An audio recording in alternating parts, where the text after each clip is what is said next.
तो ये गेट 2022 में रिंग थ्योरी का क्वेश्चन था। क्या था क्वेश्चन? ये आर एक्स जो है रिंग ऑफ पॉलिनोमियल्स थी इन एक्स के अंदर, है ना। और कोसेंट रिंग हमें पूछ रहा था R x by x to the power 4 plus 4 किसके आइसोमॉर्फिक होगा। 4 ऑप्शन थे, है ना। अब 4 ऑप्शन है, अब देखते हैं पहले क्या है।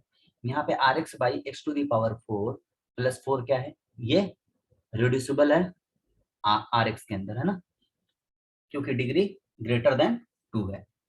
ठीक है, तो यहाँ हम देख लेते हैं, इसका फैक्टर करते हैं। तो फैक्टर करने के लिए हमें क्या करना होगा, x square plus 4x square minus 4x square, है ना।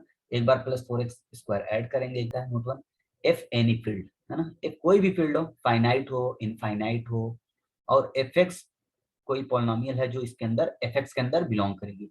तो हम क्या करेंगे, इसका फैक्टर करेंगे, p1 to the power r1 of x, p2 to the power p2 to the power r2 of x, है ना, pn to the power rn of x, है ना। इनका हम करेंगे, और p1 p2 pn क्या है, डिस्टिंक्ट है और इरेड्यूसिबल ओवर f है।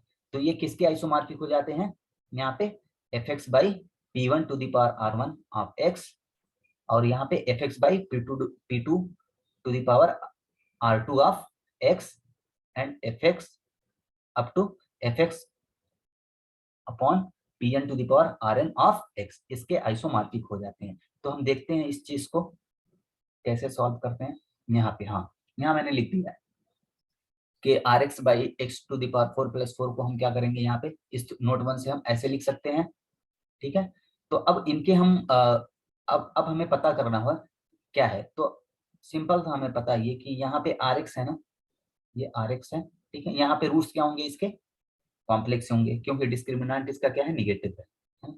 तो यहाँ पे ये किसका आइसोमॉर्फिक होगा, कॉम्प्लेक्स नंबर के आइसोमॉर्फिक होगा। ये भी किसके आइसोमॉर्फिक होगा, ये वाला, ये भी कॉम्प्लेक्स नंबर के आइसोमॉर्फिक होगा। ठीक है, तो अच्छा ये आया कैसे, देख लेते हैं। इनके रूट्स क्या हैं, पहले ये तो देख लें, x square plus 2x plus 2 equal to 0। इसके रूट्स आएंगे जब हम सॉल्व करेंगे तो क्या आएगा, x equal to 1 plus minus iota आएगा, x इज इक्वल टू -1 आएगा। ठीक है, और यहाँ पे क्या आएगा, इसके रूट्स क्या आएंगे, x square minus 2x plus 2 equal to 0। इसके आ जाएंगे x equal to 1 plus minus iota, जो भी हो कॉम्प्लेक्स नंबर के रूट्स आएंगे ना। तो यहाँ पे हम ये कर सकते हैं, पहले ये उठाता हूँ, क्या है, R x upon x square plus 2x plus 2। ठीक है, तो हम इसको क्या लिख सकते हैं, यहाँ पे कोसेंट के डेफिनेशन से हम ऐसे लिख सकते हैं, a0 plus a1 x plus, हम ये लिख दें इस पॉलिनोमियल को, x square plus 2x plus 2। ठीक है, ये भी बता दें हम, a0 a1 कहाँ से आता है, a0, है ना, a1 कहाँ से आता है, वो सेट ऑफ रियल नंबर से। ठीक है, तो अब हम क्या करेंगे, हम इसका फैक्टर करेंगे, इसका रूट्स निकालेंगे, x square plus 2x plus 2 का रूट्स निकाला हमने, तो -1 प्लस माइनस आउट आया, यानी कि यहाँ पे ये कॉम्प्लेक्स नंबर में आ गया रूट। ठीक है, तो यहाँ पे हम करेंगे a0 प्लस a1।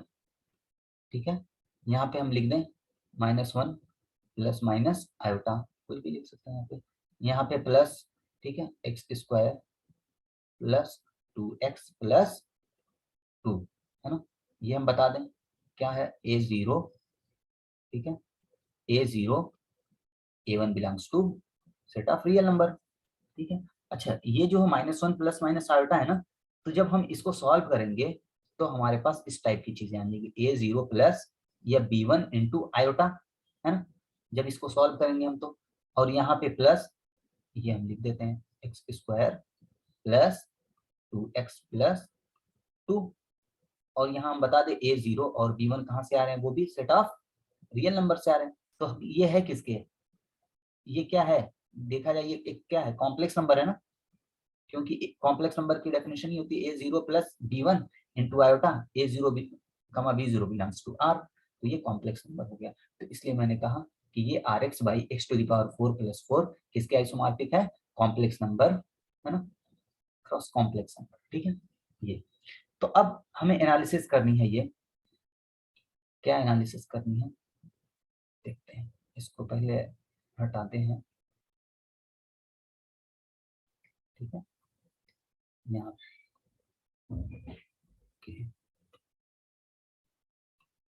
ठीक है। तो यहाँ पे हम इसको लाते हैं, ठीक। तो यहाँ पे हो गया rx by x square plus 4 किसके आइसोमॉर्फिक हो गया यहाँ पे, कॉम्प्लेक्स नंबर, ठीक है। तो अब ये देखते हैं सी क्रॉस सी की।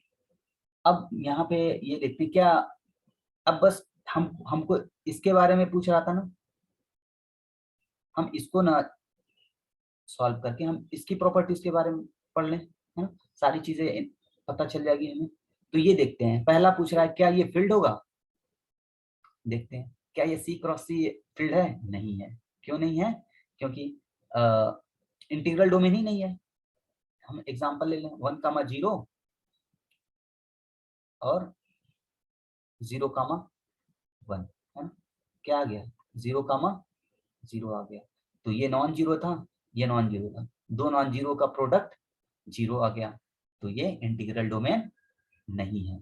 जब इंटीग्रल डोमेन नहीं है तो फील्ड नहीं होगा, इसलिए ये ऑप्शन गलत है। और कौन सा, अच्छा ये कह रहा है नॉट एन इंटीग्रल डोमेन, ये एन इंटीग्रल डोमेन, डी वाला भी तो गलत है क्योंकि इंटीग्रल डोमेन है नहीं, ठीक है। अब बी और सी ऑप्शन, दो ऑप्शन देखते हैं क्या है। पहला है a ring which contains non zero nilpotent elements. अच्छा तो मैं एक काम करता हूँ यहाँ पे, यहाँ Z1 Z2 है ना, ये मैंने कॉम्प्लेक्स नंबर से यहाँ से एलिमेंट निकाल लिए, ये कॉम्प्लेक्स नंबर, यहाँ से मैंने एलिमेंट निकाले और यहाँ से Z1 Z2 का पावर n इक्वल टू मैंने 0 रख दिया, ठीक है। तो यहाँ से क्या होगा, यहाँ से हम ये बोल सकते हैं कि ये पावर क्या हो जाएगी, पावर आ जाएगी यहाँ पे Z1 to the power n, Z2 to the power n आ जाएगी, यहाँ पे पावर आ जाएगी। तो यहाँ Z1 है का पावर n, Z2 का पावर n इक्वल टू 0। अब यहाँ पे कंपेयर कर देंगे तो इसको ऐसे भी कर सकते 0,0, ठीक है। तो यहाँ से क्या इंप्लाई कर जाएगा, Z1 का power n equal to 0, Z2 का पावर n इक्वल टू 0, ये आ गए।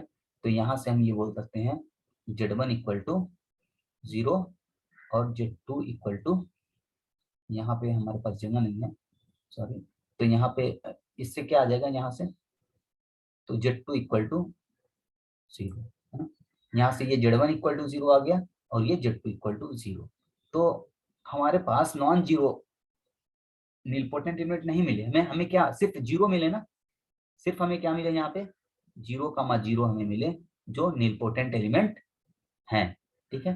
तो ऑप्शन कौन सा होगा, सी वाला, yes, not an integral domain but zero as the only nilpotent element.